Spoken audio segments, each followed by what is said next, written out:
So, what's the T on leadership, Derek? You already know the T. Originating with our trans sisters of color, the queer community has used T to describe your story, the news of the day, and above all else, living your truth. And nothing is more important in leadership than knowing and living your truth. Exactly. And in this podcast, we're going to be sipping, spilling, and speaking on the truths of leadership. Each episode, we'll be diving into our own lived and observed leadership experiences, and occasionally what makes other leaders tick. Our goal is that you leave each podcast feeling more empowered to be a leader in your community, workplace, and your everyday life. So, grab your tea, coffee, or spirits. And join us as we spill the tea on leadership.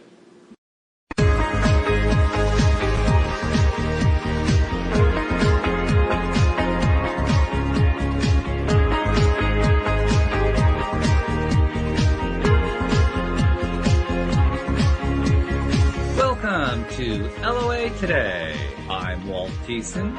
With me today are Louis D'Souza and Anne-Marie Young. This is your Daily Dose of Happy. We are so happy you decided to join us today.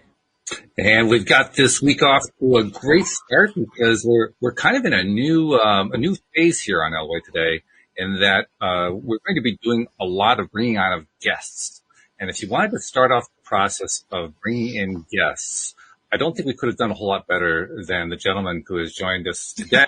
His name is Schenck. He is the host of a podcast called Growth Now Movement. And this is a fairly high-powered podcast. I mean, he's the host of this podcast, but it was named by Inc. magazine. I think it was in, 2018? Is that what the year was, Justin? It was 2018. The top 8 podcasts in its genre. It's like, wow, okay, this is pretty good. So, yeah, this is a really exciting get. And plus, we found that a lot of the things that he talks about with his guests on his podcast are very similar to ours. So, seemed like a kind of a natural connection. So, Justin, thank you so much for joining us on the show today. Yeah, thank you so much for having me. I'm excited to dive into, I'm sure, amazing topics that you guys have planned. And I think this might be the first time, and I don't know the format of the show, but this might be the first time that I've had 3 people staring at me, and so I feel a little uncomfortable. But thank you for this. Well, if you like, we can let you go find 2 others, and we can have 6, and that way you'll feel balanced. I mean, it's up to you. That'd be perfect. Okay. No, actually, we're very easygoing here. We don't even have agendas. We just kind of get talking and see where it goes. It's pretty rare for us to actually even have an outline. So, this is actually going to be a little bit more structured than what we do, because I actually have some notes to look at about, who you are, so we can get the conversation going this way.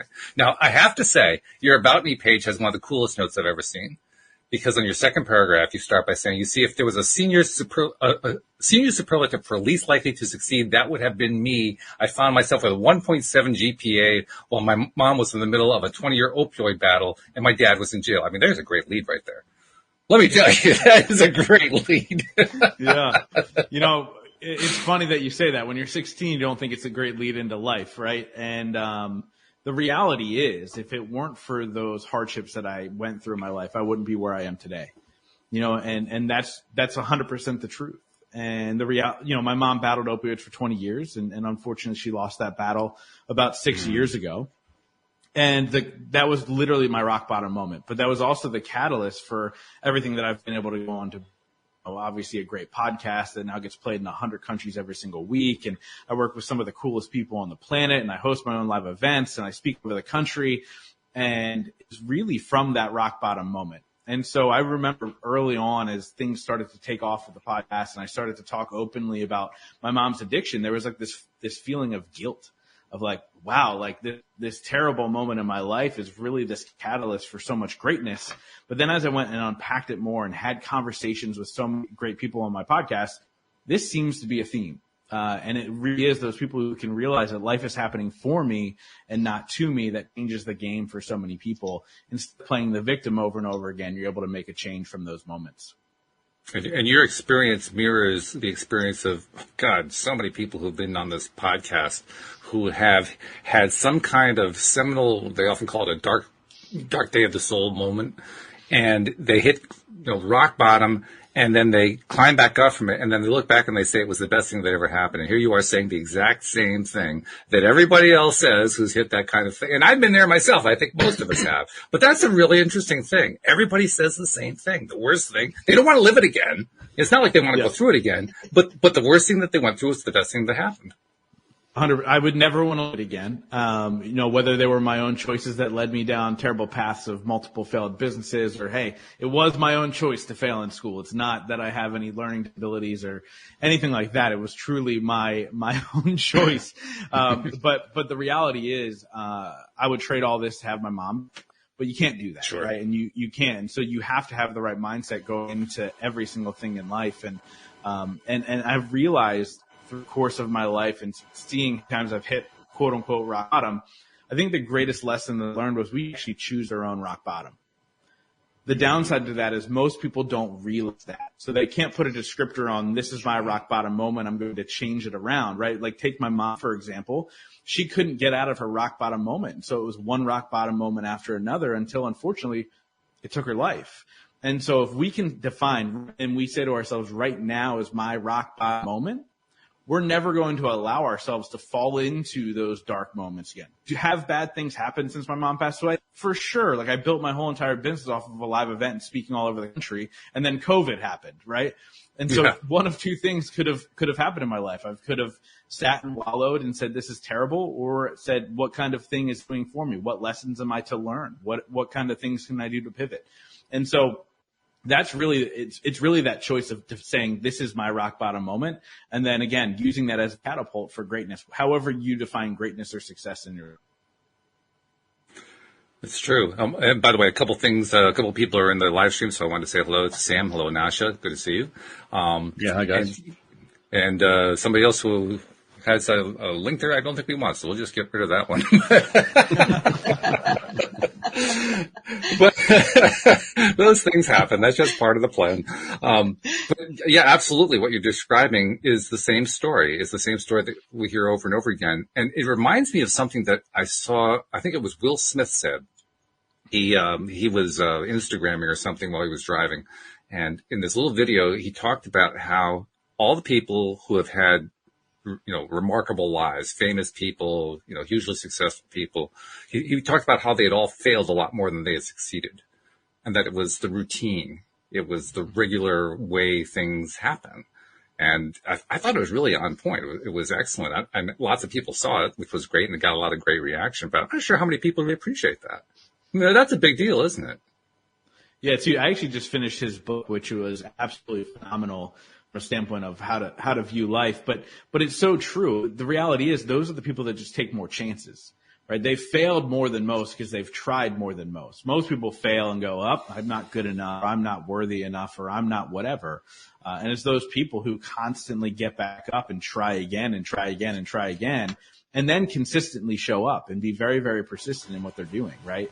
I launched the podcast in 2016, I think we originally launched the show. And so looking at, 6 years of a podcast at this point, which is longer than most.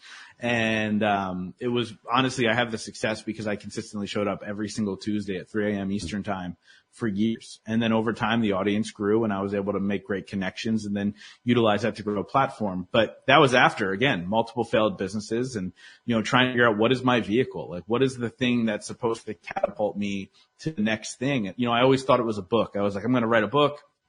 Everybody's going to buy it all over the world. I'm going to speak on every stage and I'm going to get paid a lot of money to do it.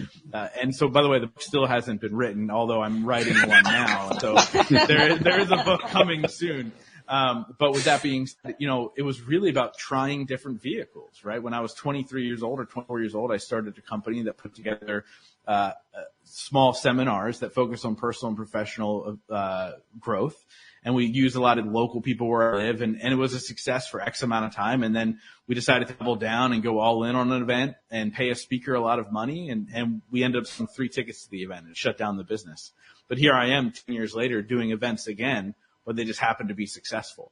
And it was really about finding that vehicle that was enabling me to be able to do something like that again.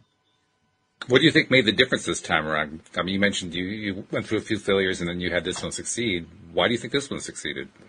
Yeah, I think, understanding, number one, I'm not 23 anymore, so I understand that I don't know everything. And so I hire coaches where I need to hire coaches and join masterminds and do all that stuff. But I think the biggest shift that I had to say, what changed in my life the most from then till now, where I believe almost anything I do can become successful given the right amount of time and persistence. And I don't say that to be impressive. I say that to impress upon people that really anybody could do it. But I think the biggest shift for me was I used to try really, really hard to be the most interesting person in every single room that I walked into. And I shifted that and became the most interested person. And I started asking the right questions and started to dive into people's lives and really dig into who they are and why they are. And I was able to learn from those conversations. Now, if we broke down the business side of that, what's the big difference? I have a following now, right? There's this thing called social media that I can post things on social media and people will be like, yeah, I do that. Facebook wasn't used for that 10 years ago, although it was around. It just wasn't used for that. But the reality was when I shifted my mindset and realized that it's not about me, it's about my audience, it's about the people that I serve, it's about the people I sit down and have a conversation with. That changed the game for me because then people are intrigued and they want to be a part of something that I'm creating or something that I'm putting together. I love that. And now Louis and Anne-Marie know I have a tendency to kind of dominate conversations where there's a guest on. So I'm going to encourage them. Feel free to just jump in if you have questions, wave a hand or something, because I'll just keep going unless you guys jump in. But with that, go ahead. I love the theme that I'm hearing recently, and it is like you've just mentioned, Justin, in the fact that you hired people and you worked with people, and it's asking for that help and learning from other people. That just seems to be a theme going on in the last week for me. Yeah, I think that changes, right? Like it's you put skin in the game and what you're trying to learn, and these people have your best interests in mind because you have a transaction with them, and so whether it's a financial a time change one, I think it's needed in life to really be able to find out how are we going to navigate that next phase of growth that we're trying to create in our business or our relationships or spirituality of anything. And by the way, I mentioned those three because I've had coaches in all three of those places of my life. But I think too is to humble yourself at times, right? To sit down and say, I don't know all the answers. And so every conversation that you have becomes an opportunity to learn. I have a live event coming up in May, in Pennsylvania, and I earlier today sat down with a sponsor that we had just brought in. Now keep in mind, this is the guy who's paying me, but he was willing to teach me. And I go, dude, I have no idea what you're talking about right now. Can you help me out? And he goes, absolutely. And I don't mind doing that. Now, this is a guy who he's not afraid to share it since he's locked in now, but he runs Facebook ads for, Tony Robbins and Dean Graziosi and these individuals. So we're talking super high level. And he wanted to be a part of my event. And then he was teaching me. And so it's not about like, oh, we can't learn from every single person, or, hey, if somebody's giving money doesn't mean we can't learn from them either. I learn from my clients every single day. And so it's really about understanding that we don't know everything. So how many questions can I ask, and the right questions can I ask, and then implement the right things into what I'm doing. So whether you're paying somebody or it's those one-off conversations, like learn something, implement it. And that's when everything changes. Yeah, I totally agree with you. That's actually the basis upon which I founded LOA Today, because it was nominally and initially about learning how the law of attraction worked, because I didn't really get it. I mean, I'd seen The Secret, right? And I tried it and sort of gotten some results, and other results just weren't there. And like, I don't get this. I'm not understanding it. So I know what I'll do. I'll start a podcast and I'll ask a bunch of coaches and experts, and they can explain it to me. And that became the basis for the show. So I totally get what you're talking about. That makes total sense to me. And in fact, I don't know about you, I find it's a fun way to do a podcast, because when I don't know everything, then I can sit back and, when I'm not talking like I am right now, I can actually sit back and learn something, which is cool. No, I like when you're talking, Kings. I don't have to. I don't have to come up with the next thing to try and make myself sound smart. The thing is, like, my podcast has been my greatest learning tool. And so I'll kind of go back a little bit. And the original idea behind the podcast was I wanted to interview entrepreneurs and pick their brains, because clearly I had 3 failed businesses. So I had to figure out how to not suck at business.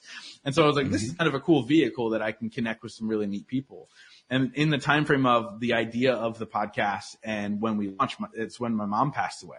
And that completely shifted my whole entire perspective of life. Like, I literally thought that the only way I could be happy in life was to have what society says was success. And especially for men, it's the money, the business acumen, the cars, the girls, the house, the whatever.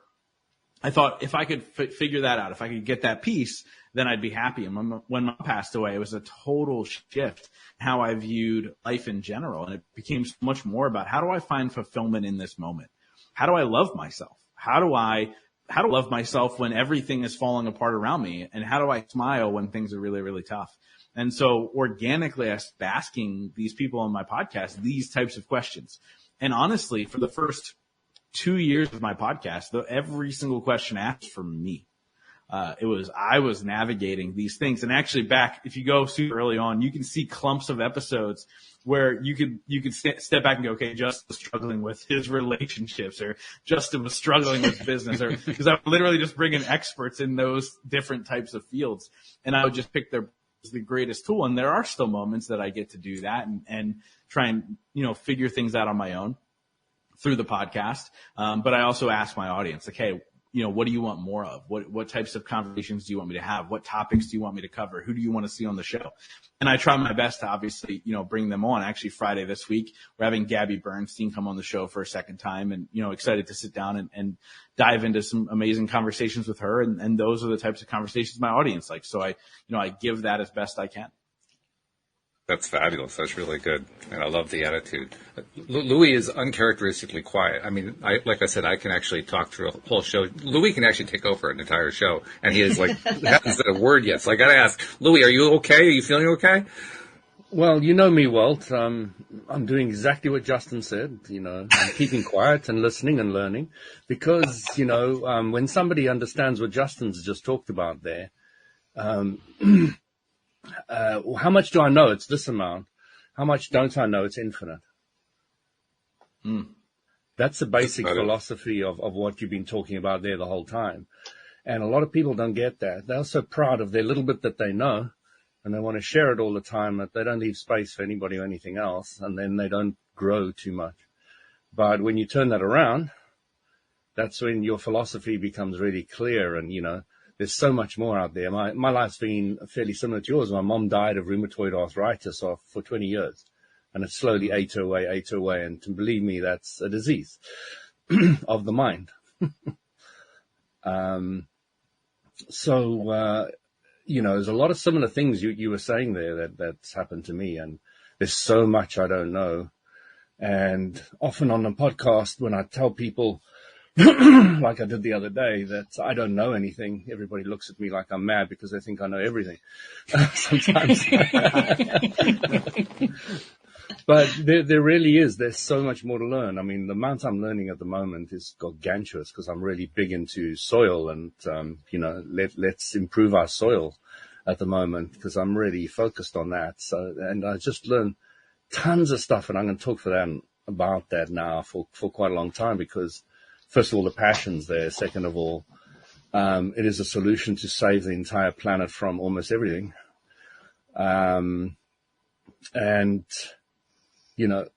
it's an area where I've discovered so much I don't know. So much I don't know.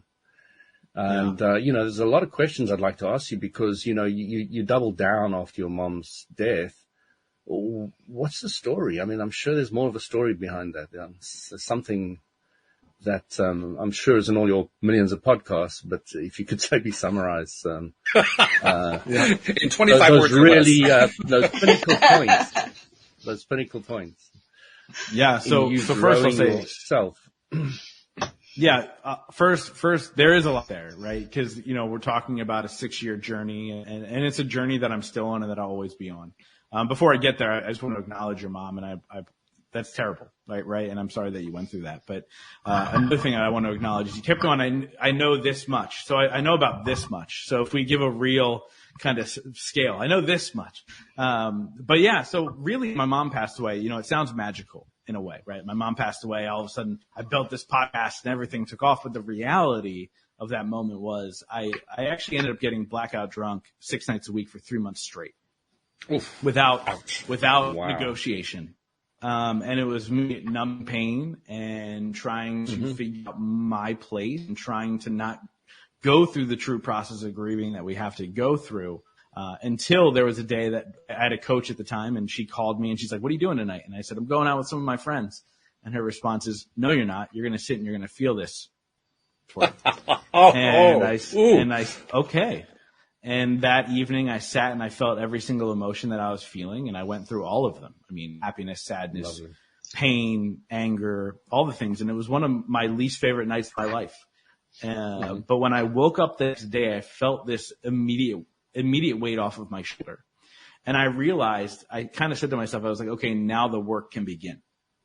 Okay, now I can become the man I want to be in this world, right? So first I said, I know it's not going to happen overnight. I know I'm going to have setbacks. I know I'm not perfect. I know all of these things. But what can I do right now to make a little bit of a difference? And this is when I adopted growth of 1% every single day.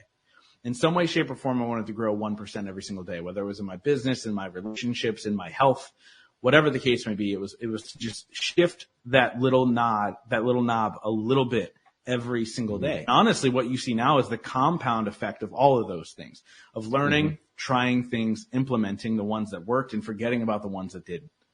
And the greatest lesson that I learned, and I think the greatest shift that I had, was I've always been somebody, and I think this was innate growing up the way that I did, because my mom's addiction became apparent to us in the world when I was 12 years old. And so I learned so many lessons in that life, but I became very, very self-aware. And I also decided that I wanted to help people. And I didn't know what that meant, but I always was the person who wanted to help and give and all these things. But I realized once I started to do all this work that I was trying to pour from an empty cup, that I literally had nothing for myself, but I was trying to save the world. And so the greatest lesson that I've learned, because people ask me all the time, what's the common theme behind all the people that you interview? Now, keep in mind, I interview people that are Olympians and comedians and, influencers and celebrities and whatever. So they're all over the place. But so for me to find a common theme was I thought was going to be difficult. But I realized every single guest I ask a 2-part question. The first part is, what's your definition of success? And the second part is, what are 3 things you do every single day to ensure that success for yourself? Obviously, the definition of success always was a little bit different, right? There's always going to be something different for everybody. But the 3 things they did were for themselves, whether it be working out, meditation, learning something, whatever. Every single time, those 3 things were for them and for them alone. And so I started to implement. Originally, it was 3 things, and now 4 things I do non-negotiably every single day. And when I decided that these are non-negotiables to fill my cup, everything began to change. Clients started asking me to work with them. My relationships became better. My friendships, my love relationship, everything became better. And it almost happened secondary to just me doing the work. And all of a sudden I realized that the most selfless thing we can do is to be selfish, to literally put in the work to better ourselves so we can then go help others, because we cannot pour from that empty cup. And so now I live by the guise of what is in my cup for me and what overflows is for everybody else. And so we need to make sure that we take care of ourselves first. And that was probably, that is definitely the greatest shift and the greatest lesson that I've learned. But again, that took a lot of time. That took a lot of time and a lot of work and a lot of steps along the way. And I'm happy if you guys have more questions about going deeper in that. But it was really, it took time, and it definitely wasn't overnight. And I'm still a work in progress. I always say, I don't want people to look at me and go, I want to be like Justin. I just want to be a catalyst for the conversation of change and growth. And so I'm trying to live my best life every single day. Yeah, that's Justin, what I'm really appreciating about you is when I see you say those words, I hear the congruency of the meaning as well as the words. So what you say and what you mean are congruent. And I'm sure many people have picked that up, and that's why you are probably very popular. I don't know how popular you are, but I'm sure you are. Walt did mention some figures that I vaguely saw in an email, and they sounded impressive. But, I really like that. When I see somebody who is saying something and meaning it at the same time, you can feel that a mile away, and it's very easy to see. And I really like that. So kudos to you. Oh, thank you. Yeah. It's funny. Like when I look what I've built and the success that I've had, it's very, very surreal. And I think people all the time kind of say to me, like, how are you so humble, and how are you really good at being so present in every moment? And the reality is, I think number one, I don't even realize what I've done, like what I've built. It's just kind of like, again, is that consistent growth, and it's just happened. But also I think I know that it can go away at any given moment. Right. So somebody just posted something on Facebook that I'm friends with a couple days ago, and it kind of rubbed me the wrong way. It seemed like an arrogant post, and I'm sure he meant well by posting it, but he posted something along the lines of like, I don't go on a podcast that has less than 10 episodes recorded because people don't make it past 7, and like all these things. And it was a very, very odd comment. And so I commented and I said, hey, okay, I understand what you're saying, but I say yes to every single person who asks me. Whether it's their first episode, their 7th episode, or their 700th episode, I say yes, in order to encourage them to say, hey, keep going, but also to say, hey, congratulations, you've done a heck of a lot more than most. Because I have a lot more conversations with people that say, oh man, I've been thinking about doing, instead of just doing, right? Like people just create all these excuses of like, oh, I can't do that because I'm not this, or well, once I do this, I'm going to go do this. You know, people say to me all the time, because I work with a lot of podcasters with their brands and stuff like that. And a lot of people go, I want to be like Joe Rogan. I was like, well, you're not Joe Rogan. You're you. Like, how can you be somebody else? And so the reality is they're never going to pull the trigger to start because they're trying to be somebody else. And so what I do is like, look, I'm not the best podcaster. I think I'm pretty good, but that also took 417 episodes for me to say, hey, I'm pretty good at this, right? I think I'm pretty good at it, but I'm certainly not the best. But what I am the best is I'm the best Justin Schenck. And so when I show up every single day as my best self, I'm going to win every single time. So why not show up?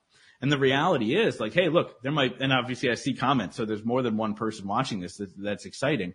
But that's all it takes is that one person, right? Like early on in my podcast, when it wasn't we were doing like 40 downloads an episode. And this is before I understood that most podcasts do that. But we were doing like 40 downloads an episode. And I was like, what am I doing? Like, like I'm doing all this work and who's even listening? And then I was thinking about quitting. The reality was I was like 45 episodes in. I'm like, I got to quit this. Like, this is stupid. And somebody ended up reaching out to me through Facebook Messenger from Japan. And he said, because of your show, I decided not to take my life. And I said in that moment, I'm going to continue to show up, not just on my podcast, but on other people's podcasts, on stages, in one-on-one conversations. When a friend says they need me, I'm there, in the best way I possibly can. Because that one sentence that I say might change a life. That one conversation I have might change many lives. And so why not show up for that one person? Because I saved that person's life because of something I said. I saved the world. I changed the world. And so why not keep showing up? And so for me, it's really about that consistency. And, I don't want to say staying humble because I think that's just who I am, but that's because it's not for me. The things that I've built aren't for me. They're for other people. And so when you have that approach to life, it's a lot easier to say, hey, I'm going to show up. Hey, I'm going to poke fun at myself. I'm going to tell the truth. I'm going to be honest and vulnerable, all those things. And so, yeah, by the way, I must say, Louis and Anne Marie, your accents are phenomenal, and you guys sound way smarter than me just because of the accent. So I appreciate that conversation. I love it. I can put on the real South African one, and then I'll sound really stupid. And then we got some other very language posh and now. very British. You actually, so I don't know if you've ever heard this before, but you sound a lot like Adele when you speak. So if you can sing like her, let's figure that. You do sound exactly like her. No offense, Walt. If I could sing like Adele, I wouldn't be here. Sure you wouldn't. I'd be begging you to be on the podcast. I mean, come on, let's be honest. Yeah, you don't want me to start singing, trust me. I love it.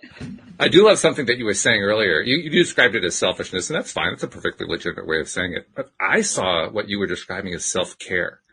And it's a topic that we actually have addressed here on all the days of the week that we do the show here, because I really believe self-care is about the most important thing that we could do. And the reason I believe that is because I have a history of not doing it. And I've actually been, like what you talked about, right? You talk to people and you learn from them so you can start implementing it for yourself. And that's exactly what I've been doing. So when I heard that you were doing that, I was like, yes, there's another one who's doing it. I love it. I feel so good. Yeah, so my girlfriend's actually, she's a holistic wellness coach and a yoga teacher and whatever other accolade you can get under that title, that's her. and she has a free webinar about self-care. It's like, it's not about the damn bubble bath, right? Cause like for the longest time, I thought that was self-care, right? I'm like, I'm not a bubble bath guy. Like, how am I going to do self-care? But it really is those things. But it's funny. I say the phrase that you mentioned about, the most selfless thing you can do is to be selfish. I actually have an outgoing voicemail on my phone. Most people laugh at this. So, I have an outgoing voicemail on my phone that says, hey, if we didn't have a scheduled time to speak, I don't answer my phone. And I also don't listen to my voicemails. So don't leave a voicemail, but you obviously have my cell phone number. So shoot me a text and let me know and we'll find time to chat. That's cute. And so I do this because, I found myself answering phone calls and I would get lost in a 45-minute, hour-long conversation. And so I had to become selfish with my time and take back my time and go, this is what we're doing. So now all my friends text me and they say, hey, can you talk? And if I can, I say yes. And so the only person that calls me before they text me is my father. And then if I don't answer, he responds, I hate that voicemail. Let me know when I can get on your schedule. And so then I always call him right back. But the reality is, it has been the greatest time saver for me because I realize most calls that aren't scheduled on my thing, unless they're an emergency, which very rarely happens, right? We always go, what if it's an emergency? How many times do you get those calls in your life? Very, very rarely. But I've taken back my time and I've become so much more productive. And so I've realized that I have to be able to manage my calendar in order, again, to then be able to give. I can't be sucked into conversations that are draining to me. I can't be doing all these things. And so we have to do every little thing possible to own our time, to own our day, to own our ability to then be able to give. Absolutely true. In fact, I think it even goes beyond being productive. It goes to being human and feeling human. I mean, we often describe how LOA today, LOA stands for Law of Attraction, but it also stands for living our abundance. And an abundant life is not one like I have lived recently, where you're just kind of chasing your tail all over the place. It's where you actually take time to do something that's fun. And if there's stuff that's in the way, then you put the stuff aside that's in the way, and you make priorities and you make choices that basically take you back to living rather than doing all the time. That's what I hear when I say, yes, I took the time to make 3 things that I do every day, or I think you said 4 things that you do every day without fail, non-negotiable. What I heard in that was, I make sure that I feel alive 4 times a day. No, 100%. And most days, so I go through seasons of life. Right now is a busy season. But most days I'm done work by 2 p.m. and I'm Eastern time. So right now we're way past that time, but that's because I'm in busy season. But well, thank you, by the way. No, of course. I'm honored to be here. And that was never my mention of like, you're welcome for my time. But with that being said, I work to live. I don't live to work. And I think a lot of times in entrepreneurship, people get stuck in this kind of rat race of like, I got to work more. I got to work more. I got to work more. I work with really, really big clients who now know my schedule. They don't reach out to me on the weekends. They don't do it because I've set the parameters. I over deliver when we're working together, and I'm 100% present when we're working together. But when we're not working together and I'm with my family, 100%. And so if we're able to really kind of make sure we do that, that's when life becomes abundant, right? When you're super present in any given moment, whether you're with your family or you're doing the best work for the people who pay you or whatever the case may be, that's when abundance happens because the stress goes away. Your approach to relationship building becomes so much greater because you can give more. I'm really, and I've said give a lot during this conversation. And the reality is that's how I live my life. I end almost every conversation. Please let me know how I can support you or help you or anything. And I truly, truly mean it. And I mean it not from a place of reciprocity. I don't expect anything in return. But I mean it from, hey, I want to help if I can, and wherever I can, I do. And there's actually a really neat story based around this. So there's a guy named Ed Milet, if you're not familiar. He's got a huge podcast, huge following, and just a really, really amazing human being and in the self-development space. And he came on the podcast a couple of years ago, and he had some internet connection issues. And we ended up chatting on the phone before we did the interview, which ended up being like a week later. But we were chatting on the phone, and I ended the conversation how I end all conversations. Hey, if there's anything I can do to help you, please let me know. And there was just dead silence on the other side of the line. And I looked at my phone to see if he hung up. I'm like, this is really awkward. Did I say something wrong? Because this is a guy that I admire, right? And he goes, hey, sorry, nobody ever asks me that. Oh, my. And I realized that these individuals who seem like they have it all, right? Ed Milet's worth $500 million.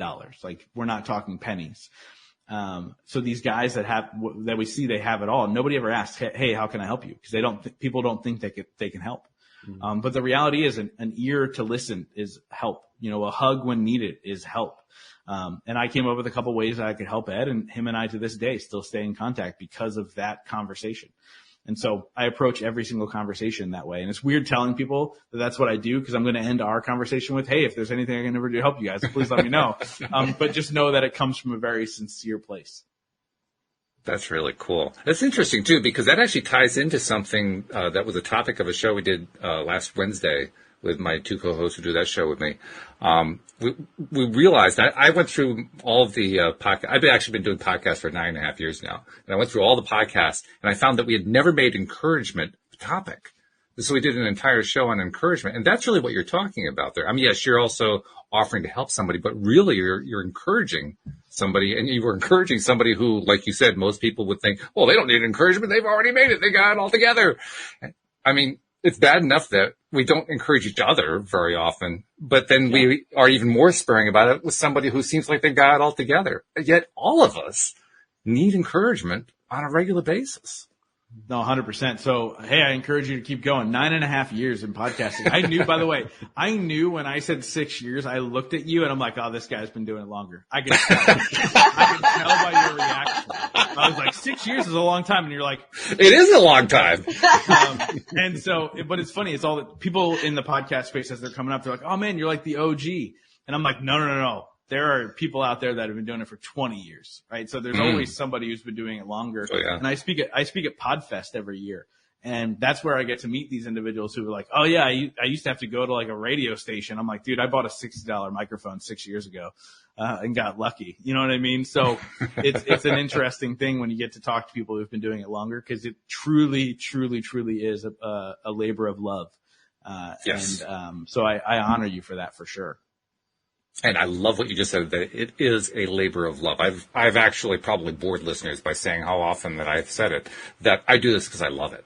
And I'm sure I can just tell from the way you're talking that you do it for the same reason. I mean, yes, you get the emails, and I know those kinds of emails from the guy in Japan who, by listening to your podcast, he decided to live, which is wonderful.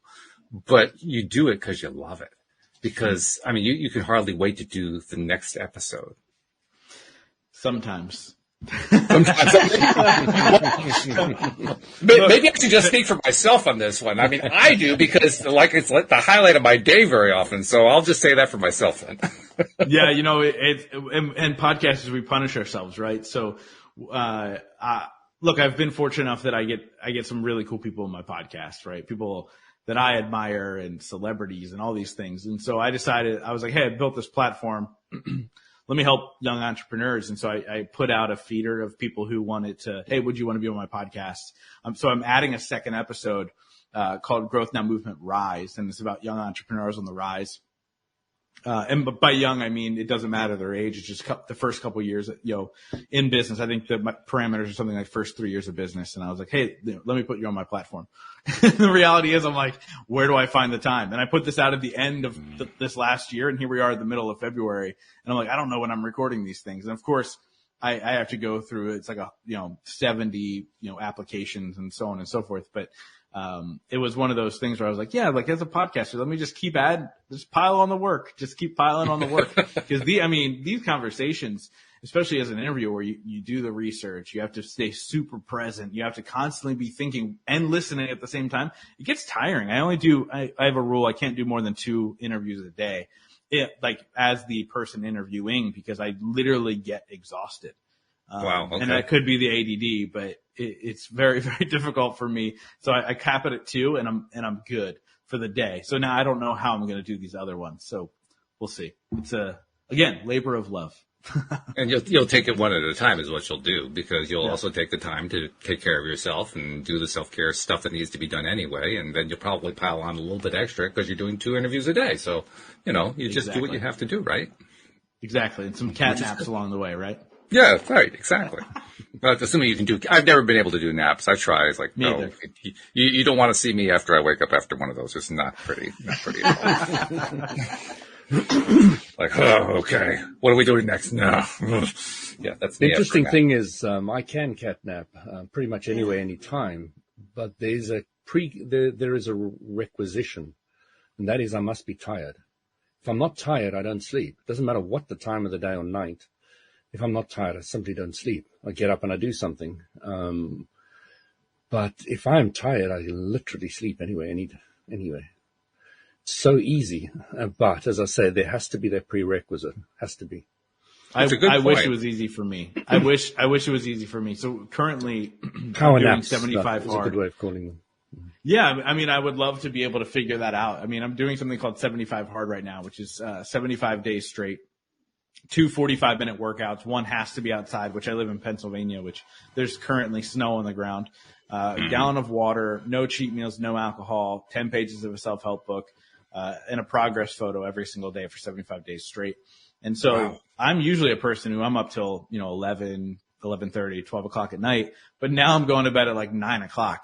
And so, because my body is just done. And so if I could figure out those cat naps to then stay up later, I'm going to hit you up, Louis, and be like, how do I do this, man? What's the right way? Cause I end up like Walt, where I'm just more tired. I can tell you. Definitely do that, Justin. I'd love to help you. So I was in the sauna the other day, and there's this young entrepreneur, African guy. He's 22, and he cleans sports shoes for a living, and he's made a very successful business out of it, and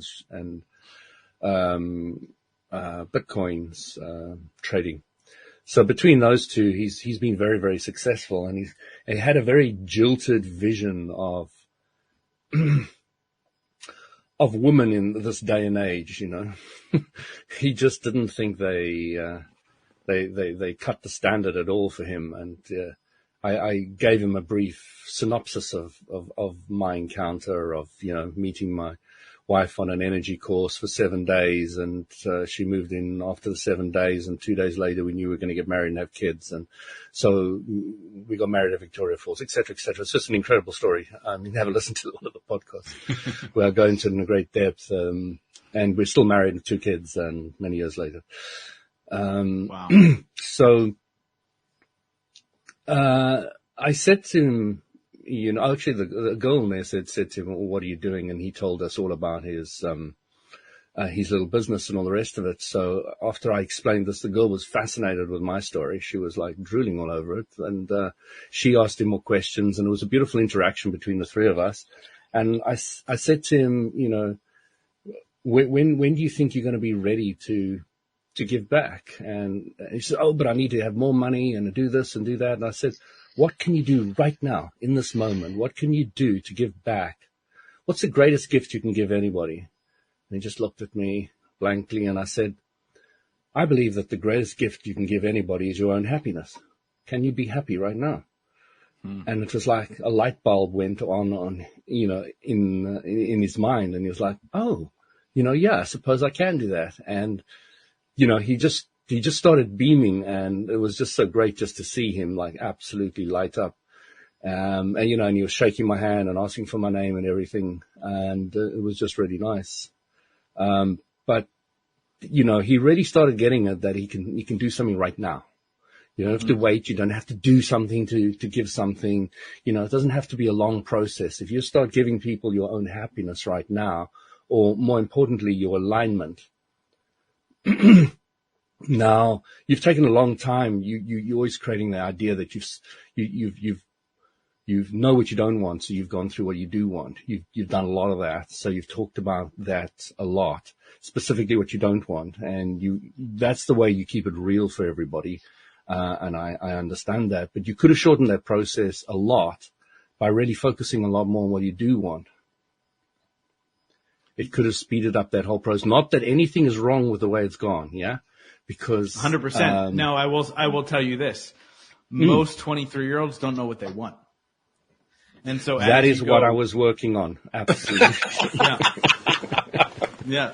And so I think everybody has to go through something, right? To kind of add to what you're saying. Everybody has to go through something. Like I had to go through all the terrible relationships I had to have the great one I have now, because I realized that I was the common denominator in all those terrible relationships, right? Yep. So I had to then go do the work, right? And I hired a coach to do it. And it's funny because this memory popped in my head when you were talking about that young man and how he views women these days. And so I had a relationship coach, and she goes, I want you to write down the perfect woman, write down everything you want her to have and be and do and look like and all the things. I took my time and I wrote down this long list of the perfect woman.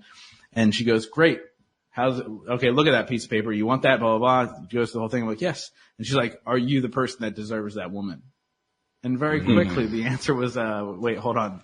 I don't want to admit it, but no, I'm not, right? And so really, I think we have to have somebody else hold the mirror in front of us from time to time, to not allow ego to come in the way, to learn from not only our mistakes, but other people's mistakes. I think a lot of what I've done in my life is learn from other people's mistakes. I have plenty of my own, but I never went down the path of my parents because I learned from their mistakes. Right. So to then easily go, okay, I know what I don't want there. Now let me explore and figure out, and how do I navigate this, and how do I communicate about this, and how do I do all these things? And guess what? I'm 37 years old now, I think. I'm 37 now. I just knew that I'm at the age where I have to stop and think about my age. So I'm 37 now. And I'm still navigating. And I think that's the joy in life, right? And so I've realized that I have such fulfillment in my life now. And although I have goals for direction, I don't really care about achieving them. I want to get there. Sure. It's a direction, but I tie zero of my worth to any of those things. And so I got out of the rat race, around the age of 30. And so, at 22 or whatever, but I talked to 60-year-olds who are still in the rat race. I talk to some of the most successful people in the world who go, I have all these things. The one thing I don't have is fulfillment. And I prefer the word fulfillment over happiness, because for most of my life, I was never given permission to be anything but happy. And I remember something specific, 100%. And it wasn't meant to be terrible, but my parents never said, oh, it's okay that you're sad, or it's okay that all these things. And so I remember a number of years ago, I was going through some things, and I remember I was very, very angry about it. And this was actually with an ex-girlfriend, and I was talking with my relationship coach at the time. And she's like, well, how do you feel right now? And I go, I'm angry. And she goes, you're allowed to be angry. You just can't be an asshole. And so I realized in that moment, I was like, whoa, first of all, okay, yes, I'm being a jerk. But second of all, it's okay that I'm angry. And all of a sudden, that anger was no longer directed to anybody else other than, why am I angry? What can I do to fix this? All these things, right? To have that permission to be. And so when we say, oh, well, my goal is to be happy in life. Well, no, because you need all the other emotions too. That's a part of growth. That's a part of life. We just have to find fulfillment even when we're down on our luck, even when things are falling apart, even when we're sad, depressed, grieving, angry, happy, whatever. How do we find fulfillment in any given moment, even when things aren't going the way we expect them to be? And that's really been my journey. And that's actually the book that I'm writing now. A lot of the book is about that, with personal anecdotes and stories of my own and my guests and all that stuff. But that's really been my journey and where we're headed to now. Probably what I'll talk about over the next 5 to 10 years, because every single time I bring it up, there's so many people who aren't fulfilled. Even when on the outside it looks like they should be, they're truly not. So it's about really kind of navigating that with so many people. And that's what you did. And by the way, this is my long-winded answer to go back to. That's what you did with that young man, when he said, well, can't you just give happiness to somebody? And that's really the beginning antidote of how do we start to navigate life in a different way? So it's the journey that's important, not the goal. 100%. Dude, we always think there's this end goal in life, right? Oh, once I get there, everything's going to be great. The only end goal we all have is death. Yeah. That's it. And even that one's up for debate. Yeah. Well, Bezos is working on it. Me and my girlfriend, so on our morning walk this morning, me and my girlfriend, I think it was this morning or the other morning, talking about how Bezos was trying to, figure out how people can live forever. I'm like, I'm the first one in that line. Because I figured out this fulfillment thing, man. Shit. Like I will be there immediately. Let's live forever. Even though I'm starting to go, I'm starting to go gray. Sorry, Walt, I'm catching up to you. So pretty soon there'll be 2 silver foxes on this call. Justin, I don't know how to tell you this, but I started turning gray when I was 21. Wow. I'm serious. Well, yeah. I started a long time ago, and now I live with my girlfriend and her 2 kids. So the joke is the kids have made me go gray quicker. But I really just think it's my age. So maybe I'll tell them that at dinner tonight. We'll see. Walt, I can top that. I was 11. You were 11, really, when you got your first I gray? was 11. Oh, wow. Wow. Yeah, pretty much all grey at 19. It was interesting. I went grey at about 21, and then I started buffing my nails. I heard about it, and my hair all grew back black again. So, there's a whole clinic in America, I hear, that teaches that with mineral vitamins and other things, and to get your hair back to grey. But there's lots of things you can do. You can reverse it. I'm now going grey a little bit again, but I haven't put anything in my hair ever. Myself. Gotta look that up. Buffing my nails. Who's this clinic? Justin and I live in America. We've never heard of it. What's this clinic? You gotta tell us about this. Hey, I learned this when I was 21 years old. Probably doesn't exist anymore. They're like, that doesn't work. It doesn't, no. But there was another thing we were talking about last week, Justin. One thing I wanted to bring up before that. I think the greatest torture you could give anybody is to make them live forever. I get that. I get the people's thought process about that, but I think I'd be okay. Okay. I thought about all the terrible things that could happen. You don't mind watching your family die and all the rest of it. I've already lived through my favorite person dying. And so, so I know that there's lessons and things that I could learn from and teach and continue to thrive and do all the things. But I also think that if they came up with a way for people to live forever, I'd find a way for all the people that I love to live forever too, no matter how much it costs, right? I had a conversation yesterday with a dear friend. Actually, if you guys watched the Super Bowl, this guy actually designed the Super Bowl halftime show set. Him and I were having a cigar together yesterday, earlier in the day. And, we were talking about, like, if you just create anything in your life and you make it a must, like, how many times have you failed on a must? Never. So why not make things a must? And so if it's, I must live forever, like, I think that's Bezos' thought process. Like, I must live forever. I think the real issue with living forever is, will you have enough money to live forever? Will you be healthy enough to live forever? And I think that's the true thing you're going to try and figure out. But I see what you're saying about people dying and stuff like that. I know I've been through it once. We'd be okay. But I'll see you in 2415 and we can chat about it. Brilliant. 2004. I'd love to have a chat about that subject. It's gone off the rails here, guys. I don't know what's happening anymore. Well, you guys can live forever. I'll be on my 5th life. I'll come back and say hi. I like the goo goo gaga phase. I like somebody just feeding having me. all that knowledge wiped out and blank slate and time to start all over again. Yeah.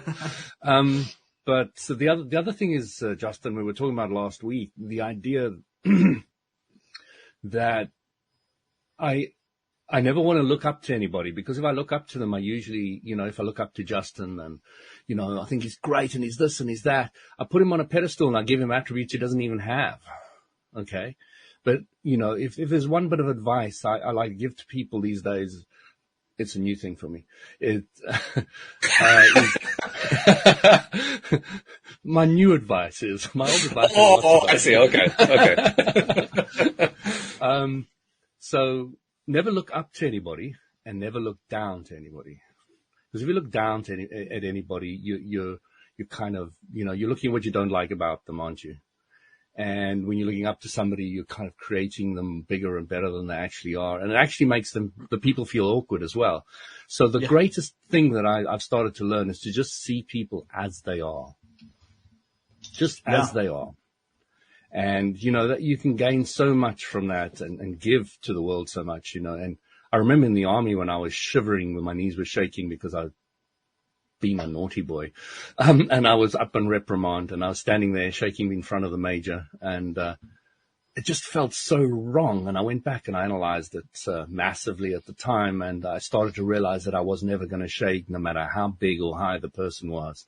God himself, it doesn't matter, or herself or itself. I was not going to shake anymore. I wasn't going to look down at anybody, and I'm not going to look up to anybody. And it's been a journey to kind of see things as they are and just appreciate them for what they actually are. And then a lot of the psychological drama and rubbish just vanishes in your life, and the simplicity comes out. Yeah, that's key. No, I like what you said there. So what you're saying is you don't look up to me. No. No, I'm just kidding. He's not kidding. He's serious. I'm fully aware. The funny thing is, the question of like, who was your childhood hero, right? Who was your hero? I never had. You brought that up. That's why I'm bringing it up. Did I? You said this person was looking at Joe as their hero, and you said just be yourself, and I love that. Yeah. Yeah, and so I've never had that childhood hero. I've never had anybody that I looked up to and said I want to be like this person. Now I will say this: there are attributes that I aspire to have that some of my dear friends have. Right. And I'll use an example. There's a guy named Fabio Viviani from America's Top Chef. And I always have, so the whole saying of like the 5 people you surround yourself with. And I have to wrap up soon. And so I want to get to this point though. It's super important. You're the sum of the 5 people you surround yourself with. And so I really broke that down and I go, who am I surrounding myself with? And I've really labeled these 5 people. And these are the 5. Number 1 is the cheerleader. This is the person who's going to cheer you on, make you feel like you can run through a brick wall. You tell them you have an idea and they go, I can see you 10xing that overnight, right? That cheerleader person. The second person is the bruiser. This is the person who pushes your ideas, who challenges you, who, although they support you, they challenge you in the right way, right? Now, I always put an asterisk here. This is not an abuser. This is a bruiser. This is a person who loves and supports you, but does it in a tough way. The third person is that softie, that person when you hit that low, when things don't go according to plan, you can kind of cry on their shoulder. But the asterisk on this person is not the enabler. Right. They're there to listen to you cry. They're there to hug you when you need a hug, but they're also there to go, okay, now it's time to move forward. The fourth person is the mentor. And that's kind of where Fabio falls into play for me. What I mean by mentor is, look, this guy, he was on America's Top Chef. He now owns like 40 restaurants. They do a boatload of money. I don't need his money. I don't ever want to be in a restaurant industry. I don't want any of these things. He curses way more than I do, although I do curse from time to time. But he's a mentor of mine because I aspire to be as kind as he is. I aspire to give as much as he is able to give. And so from an attribute standpoint, I always look at people and go, wow, I really like how they do that. I wish I could be more present like that individual. And so what I end up doing in my life is I try and find a way to get into their space and become friends with them. So again, we're on the same level. And then I pay attention. I go, how are they? I become the most interested person in that room. How are they being this way? Why are they being this way? What's happening here in all these interactions? And so that's the mentor. And then the fifth person is the coach. We talked about this earlier, that person that you invest money into so they can invest back into you. I think that you always have to have that person. Now, these people constantly change throughout your life as you grow and as your circles change. But if you can consciously have those 5 people constantly in your life playing a role. Now, I don't go up to these people, by the way, and say, I want to let you know that you're my cheerleader, because that would be awkward. But I have these people labeled in my head. Although my cheerleader does know who he is because I spoke at an event and did this breakdown and he was in the audience. And, so I had to tell him. But to do that constantly, that constantly has me evolving and growing. And so I think there is a sense of seeing an attribute somebody has, but never the sense of like, oh, I want to have what they have. I think when we go to that place, I want to be like them. Yeah, it becomes really weird. But to go, hey, look, I really enjoy the fact that he's able to, or she's able to own a room or, really truly be present one-on-one or to whatever, and to go, cool, I'm going to learn that attribute. And then all of a sudden I can add a tool to my tool belt if that's who I am. And I think that's kind of the beauty of being able to learn from others on a consistent basis, even if they are somebody who has quote unquote had greater success than you, like you were mentioning. Yeah. I love that statement of the attributes of the person, but not necessarily to be like the person. Yeah, spot on. I love it. I've often done the same. My mentor also, I never called her my mentor. She was my mentor in my mind, and I so relate to what you're saying. But I never told her that. Well, I know you've got to get going, and certainly we're coming near the top of the hour, so I want to close things up. But before we do, Justin, first of all, I have to thank you because you've been a wonderful guest, and I love your authenticity. I love this conversation we had. It's beautiful. But you got to tell listeners how to find your podcast. We can't just cut you off there without letting people know where to find you. Yeah, so obviously they can search the Growth Now movement wherever they listen to podcasts. So I never grew my YouTube. I never cared to, but now I've recently started uploading my actual video interviews if people want to see that, so they can search Growth Now Movement on YouTube. It just hasn't been a focus of mine until recently.